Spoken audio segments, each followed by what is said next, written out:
खुदा की कसम जानते हैं आप बच्चों के साथ थे। एक दिन हुआ यूं कि खातून अपना बच्चा लेके आई और आके कहने लगी हुजूर अब्दुल्ला सुमई के पास बच्चा बीमार है, इसे देख लीजिए, ये मेरे घर का अकेला चश्मा चिराग है, सुना के आपकी चौखट से कोई खाली नहीं जाता है। अब्दुल्ला सुमई ने बच्चे को देखा और देखने के बाद एक निगाह आसमान पे उठाई, कहने लगे ये बच्चा कुछ देर का मेहमान है।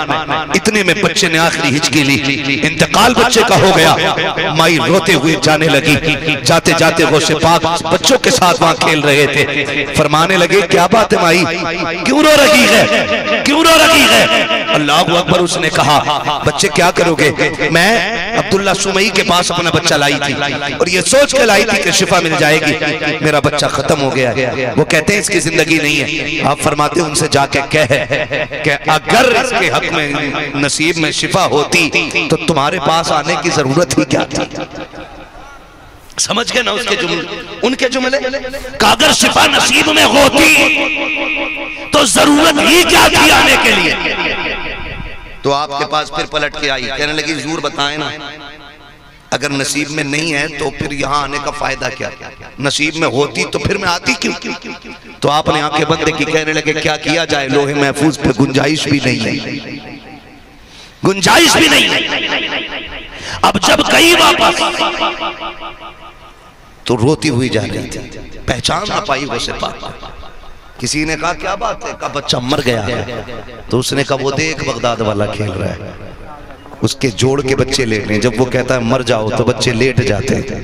कहा जब बच्चे लेटे ना चुपके से अपना भी लेटा देना, चुपके से अपना भी लेटा देना। ये मैं पावर बता रहा हूं, कहते हैं चुपके से अपना लेटा देना। बगदाद वाले का खेल जारी है। आप कहते थे मर जाओ, फिर जब बच्चों से कहते मर जाओ सारे लेट जाते थे, थोड़ी देर के बाद कहते अब जिंदा हो जाओ, सारे उठ जाते थे। जब बगदाद वाले ने इतना कहा मर जाओ, सारे बच्चे लेटे गए। उसने भी मौका देख के चुपके से अपना बच्चा लेटा दिया, बच्चा लेटाया गया। बगदाद वाले ने आदत के मुताबिक कहा था जिंदा हो जाओ, सारे बच्चे उठ गए, लेकिन वो बच्चा नहीं उठा है। औरत कहती है अरे मेरे लाल को क्या हो गया, ये क्यों नहीं उठा है?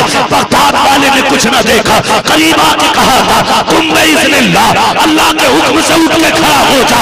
बच्चा उठ जाता है, औरत तो औरत होती है, उठाया बच्चे को लेकर अब्दुल्ला सुमई के पास गई है। कहती हुजूर आपने तो कहा था इसके नसीब में जिंदगी नहीं है, ये देखो मेरा लाल देख रहा है और सांसें भी ले रहा है। आप कहते हैं ये किसने किया है? क्या ये नहीं बताया जाएगा? समझ जाते हैं ये हो ना हो मेरे अब्दुल कादिर का कमाल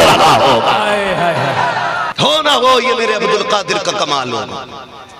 लोग दौड़े, आपने कहा कहां है अब्दुल कादिर? का हुजूर बच्चों के साथ खेल रहे, बच्चों के साथ खेल रहे। बुजुर्ग थे ना, लाठी का सहारा लेके चलते थे। निकले कमरे से अब्दुल कादिर, वो देखा नाना आ रहा है। बचपन तब भाग लगा थी, आप पीछे पीछे। अब देखा नाना पीछे ही नहीं छोड़ रहे, कब्रिस्तान की तरफ से निकले, कहने लगे भागो मुर्दो नाना आ रहे हैं। लोग कहते ये कैसे हो सकता? मैंने कहा हदीस भूल गया। रब फरमाता जब कोई मेरा हो जाता है ना तो फिर मैं उसकी आंख बन जाता हूं जिससे वो देखा करता है, मैं उसकी जबान बन जाता हूं जिससे वो बोला करता है, मैं उसके हाथ बन जाता हूं जिससे वो पकड़ा करता है, मैं उसके पैर बन जाता हूं जिससे वो चला करता है। लोग कहते हैं ये कैसे हो सकता है? सरकारे वो से पाक के नाना कहते हैं ठहर अब्दुल कादिर में मारने नहीं आया। आप फरमाते जो जहां से आया वही चला जाए, सारे मुर्दे वापस लौट जाते हैं। आप कहते हैं अब्दुल कादिर मेरे लाल बता तो सही ये तूने कैसे कर दिया? लोग महफूज पे मैंने देखा था उसकी जिंदगी नहीं थी, वो जिंदा कैसे हो गया?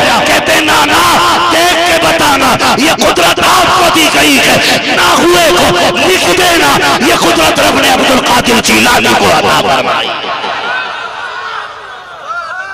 अल्लाह आपको सलामत रखे। अगर सारी बातें बगदाद वाले की जाए ना तो खुदा की कसम औकात नहीं है मेरी कि मैं उनकी पूरी जिंदगी के कमालात और खुसूसियात बयान कर सकूं। बस तवज्जो करें, इतनी पावर वाला है, इतनी ताकत वाला है। लेकिन जानते हो हमें ना बर्दाश्त का मादा नहीं, ये हमारी सबसे बड़ी कमजोरी है। अगर हमारा भाई नहीं, छोटा भाई अगर बड़े से कह देना कि भाई साइड हट, तो हमारा मूड खराब हो जाता है। तू है को औकात के यहाँ आ जाते हैं।